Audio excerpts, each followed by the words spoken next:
tienen un gen de asesinos o le meten al narcotráfico. Entonces, a mí me dijeron eso en México hace 7 años.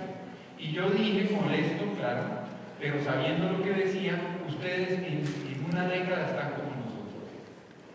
Porque no es genético. Es que el narcotráfico es el pretexto que se utiliza para despejar territorios y entregarlos a las transnacionales. Si alguien sabe eso, es Guatemala. Bueno, entonces, ese es el otro artículo. El tercer artículo es el de Iván Cepeda, del Movimiento de Víctimas de Crímenes de Estado, y se refiere a María la Baja, que es en la costa atlántica de Colombia, en el otro lado, en el Caribe. Y él describe, en los Montes de María dice lo siguiente: el expresidente Álvaro Uribe Vélez, lo dice así en su artículo, tenía 2 amigos, uno de apellido Echavarría y otro de apellido Echevarría, de Antioquia. Los 2 amigos de él son banqueros e industriales, uno es el dueño de Cementos Árboles en Colombia. Estos amigos de Uribe recibieron un ofrecimiento de Uribe cuando él les explicó: ya ha sido pacificado la costa atlántica en Colombia, por lo tanto es hora de ponerla a producir y a prosperar. La pacificación consistió en llenar el territorio de paramilitares y cometer las peores masacres que se han cometido en Colombia, incluidas las que seguramente han escuchado: cortar a la gente en pedazos con motosierra delante de sus familias y obligar al mismo pueblo y a sus familiares a jugar fútbol con la cabeza de que se le había cortado. No estoy diciendo esto para aterrar, ellos lo hacían para generar terror. ¿Por qué estoy diciendo esto? Porque todo ese territorio ahora, luego venía el ministro de Agricultura y con títulos falsos entregaba esos territorios despejados a grandes megaproyectos del agronegocio, de explotación minera, etc. Y ustedes están viendo, en unos países se llama soja, en otros caña para etanol o piñol, el mismo método, y había que legalizar el despojo de títulos por la vía del terror. Entonces traduzco: en Colombia no hay desplazamiento porque hay guerra. En Colombia hay guerra para que haya desplazamiento. Lo que tenemos es, entonces, según lo describe Iván Cepeda al terminar su artículo, una concentración de gente despojada en condiciones de hambre, de miseria y de miedo en un pueblito que se llama María la Baja, que están esperando que alguien los compense por la masacre que se cometió contra su familia, mientras sus tierras están en manos de grandes terratenientes y empresarios. Entonces, les voy a componer los 3 artículos y les digo: campos de trabajo son los sitios de explotación del gran agronegocio, de la minería, de los megaproyectos extractivistas, para los cuales se da la guerra contra el narcotráfico, contra el terrorismo. No es que no haya narcotráfico, ni que no haya terrorismo, sino que ambas son aprovechadas estratégicamente por el capital transnacional para despojar territorios y acceder a bienes comunes y recursos. Entonces les voy a recordar aquí una frase del general Pace hace unos 7, 8 años, no recuerdo ya, cuando recién lo nombraron, más todavía, cuando era comandante del Cono Sur, antes no del Cono Sur, ¿cómo se llama? La División del Sur, bueno, ahora recuerdo, que con sede en Miami. En su informe al Congreso que dan anualmente, en marzo, él, cuando le preguntaron cuáles son los motivos de seguridad nacional para los Estados Unidos en América Latina, levantó la mano y contestó así: agua, oxígeno, petróleo, biodiversidad, minería. ¿Está claro? O sea, se necesitan territorios donde existan bienes comunes y estas riquezas. Se necesita despojarlo de los estorbos, que es la gente que vive allí, y eso es para la seguridad de Estados Unidos, es decir, de los intereses económicos, y esos territorios se despojan de esa manera. Ahora, ¿qué pasa con la gente que es desplazada de esos territorios y despojada a la fuerza? Esos son peor que campos de trabajo, porque esta es excedente de población, sin derechos. Si ustedes han ido a Bogotá, sé que hay gente aquí que ha estado a Medellín, ustedes verán que en los enormes barrios, Agua Blanca, Ciudad Bolívar, hay masas de gente desplazada. Y uno ve una mujer afro que claramente viene de la costa pacífica y habla como alguien de la costa pacífica y le dicen a uno que son de otra parte para que uno no los identifique. Porque sembrados en medio de la gente están los escuadrones de la muerte para que no se movilicen. Cada sección de cada barrio donde es desplazada la gente tiene a alguien que está vigilando. No solo eso, les voy a decir en qué puede trabajar un familiar de un desplazado por la vía del terror. Los reclutan los paramilitares mismos para que trabajen para ellos. Es decir, la víctima se convierte en victimario de los mismos. Todo esto sonaría una locura. Les doy un dato más. 3 veces el número de desaparecidos y asesinados, 3 veces, de todas las dictaduras del cono sur sumadas, se han dado en Colombia en los últimos 15 años. 3 veces más.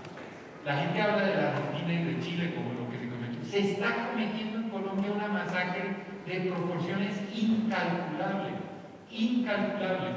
Y todavía el aparato de propaganda ha funcionado tan bien que el problema son los colombianos.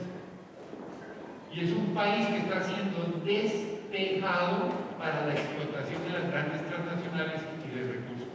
Pero entonces describamos qué es Colombia o en qué la están convirtiendo rápidamente, en un enorme campo de concentración a cielo abierto, urbano y rural. Ese es el proyecto Colombia y ese es el modelo Colombia. Y eso hay que entenderlo porque yo estoy seguro que mucha otra gente se está preguntando qué está pasando en México, y la opinión de nosotros, los que miramos desde allá, es que aquí se llama Plan Mérida, ya se llamaba Plan Colombia, y la intención de ambos es el mismo proceso, es la apropiación de la guerra, venga de donde venga, para despojar a la gente de territorios y acceder a recursos de manera masiva.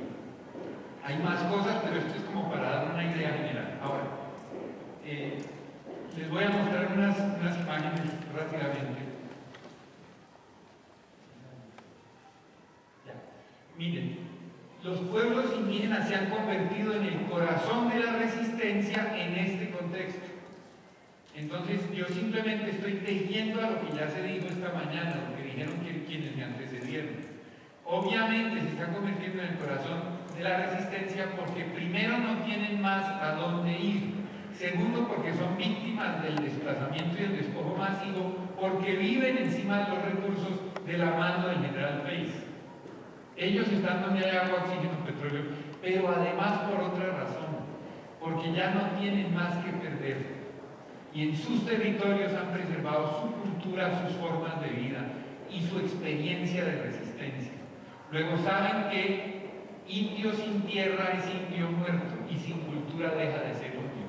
Entonces la resistencia no es solamente una resistencia a la agresión, sino que se transforma en propuestas y proyectos alternativos.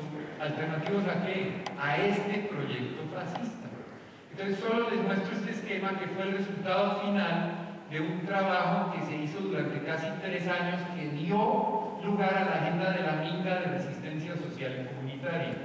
Esto no es lo que se sale en la Minga, pero esto es lo que les cuento que estábamos haciendo, conversando. Si antes el problema eran los terratenientes a quienes uno resistía para tratar de recuperar la tierra, algo ha cambiado, ya no son. Aún si tenemos la tierra no podemos producir porque hay que competir con maíz transgénico importado y no podemos.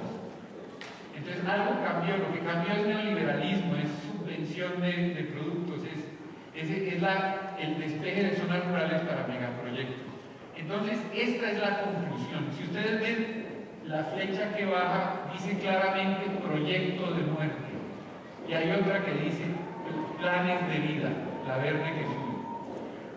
A diferencia de otros procesos y movimientos sociales, los NASA, en su conclusión, no empezaron por hablar de la guerra, de los paramilitares, de las FARC, del fuego cruzado. Empezaron por hablar de que en septiembre, a más tardar el 18, debe llover, porque con la primera lluvia se siembra el maíz. Y resulta que ahora o llueve en julio, o no llueve en septiembre, o llueve y deja de llover y ya no se puede sembrar. Que resulta que en las montañas a la altura que está Ciudad de México, 2200 metros, están floreciendo los mangos por el calentamiento que hay. Entonces lo que ellos han reconocido hace tiempo es que la vida está en riesgo, se está muriendo, algo está cambiando. Y de ahí parte y conectan lo de la vida está en riesgo con ese proyecto de acumulación del capital, que transforma dos cosas, la naturaleza y el trabajo, en mercancías, y ambas se convierten en basura y producen basura en los procesos de producción.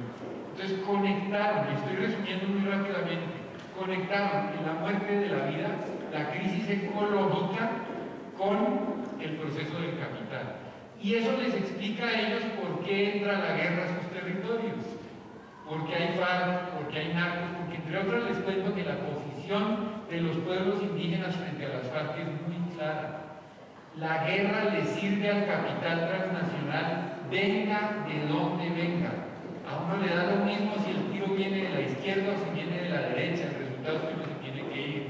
Si las FARC ponen una bomba en el territorio de los indígenas en el norte del Cauca, le dieron el pretexto al ejército colombiano y a los paramilitares de entrar al territorio y ocuparlo para las transnacionales. Entonces, así explican ese proyecto de muerte, y que no es del Cauca, ni es en el Cauca, es nacional, es global y está matando el planeta. Es un cerco para quedarse con las riquezas. Pero fíjense que la frase importante aquí es la pequeña de allá arriba, y es con lo que voy a resumir lo que he presentado. Se trata, así sea a bala, así sea por razones económicas, se trata de una guerra ideológica. Ahora me voy a explicar concretamente a qué me refiero. Para los NASA el problema es que hay un modelo global equivocado. No es solo el capital, es la modernidad, que es para tener. La razón de ser es acumular, lo sagrado es acumular. Entonces toda la vida existe como un medio para acumular. Eso es equivocado, porque con el tiempo, en la medida en que uno destruye lo que vive, se vuelve escaso, la escasez genera un aumento de precios, con lo cual vale la pena seguir destruyendo porque los precios se ponen buenos. Entonces ahora que no hay agua, que se acaba el petróleo, que el oxígeno desaparece, todas esas